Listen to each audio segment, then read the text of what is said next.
So I was invited by the county to read a poem, or to read at a Pride Month, Pride flag raising event that they had for Pride Month in our county, which I thought was awfully progressive of them.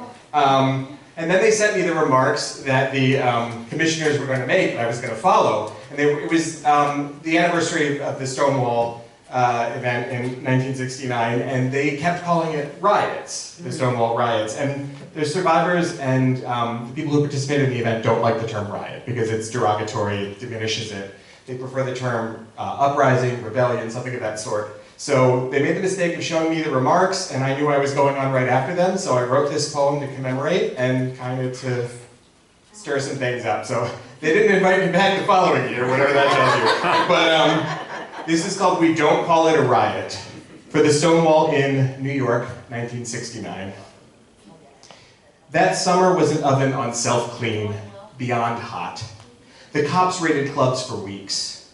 Huddled, frightened men and women and human held at the end of a nightstick in contempt, being held in the arms of a lover in a brick-faced bar on Christopher Street the night they'd had enough of this treatment. We don't call it a riot. No. Riot. Noun. Violent disturbance of the peace by a crowd.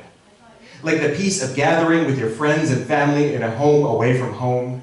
The peace of the jukebox playing Let the Sun Shine, a trusted friend behind the bar mixing you a cocktail, of dancing free and uninhibited when the crowd's marching to bash down the door, bash in your skull, bash open the peace, hard-fought won so you can be standing here, unafraid for the first time in your life, perhaps.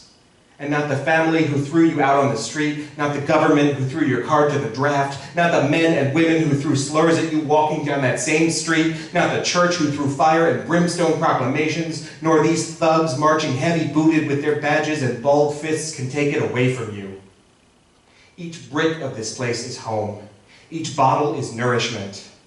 Fingers close around them reflexively. And given fight or flight, when you've always picked the latter, and where has that ever gotten you anyway?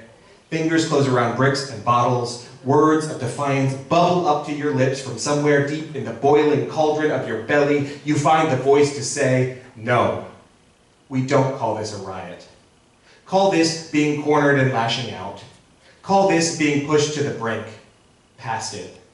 Call this resisting systematic oppression. Call this a rubber band stretched to snapping. Call this a blessing that I can stand here 55 years later, unmolested, and read you this beneath a flag flying my colors. All of our colors. No one can wrest a rainbow from the sky.